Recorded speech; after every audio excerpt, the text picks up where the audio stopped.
नमस्कार प्रेक्षकांनो, स्टार प्रवाहावरील ठरलं तर मग या मालिकेच्या आगामी भागात आपण पाहणार आहोत की जानकी म्हणते की जा तुझ्या आईला वाचव. प्रतिमा त्या आगीत अडकल्या आहेत तेव्हा प्रिया जात नसते. जानकी म्हणते की ही काळजी आहे तुला तुझ्या आईची. प्रिया चिडूनच म्हणते की आई आगीत अडकली यात माझा काय दोष आहे? मी आत गेली तर मला काही झालं तर मला माझा जीव महत्त्वाचा आहे. त्यानंतर प्रियाला आता एका रिंगणमध्ये उभं करतात आणि तिथे आग लावलेली असते. तिथे आत ओढत असते की मला वाचवा मला वाचवा. त्यानंतर सगळेच कुटुंब तिथे एकत्र येतं.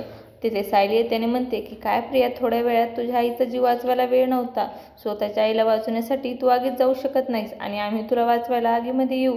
तुझ्यासारखी नालायक मुली मी आजपर्यंत कुठेही बघितली नाही, कारण तू प्रतिमा त्याची खरी तन्वी नाहीयेस म्हणून तू त्यांना वाचवायला गेली नाहीस. असं काही आपल्याला या भागात पाहायला मिळणार आहे. तुम्हाला जर आपला व्हिडिओ आवडला असेल तर चॅनलला लाईक, शेअर आणि सबस्क्राईब करायला विसरू नका. धन्यवाद.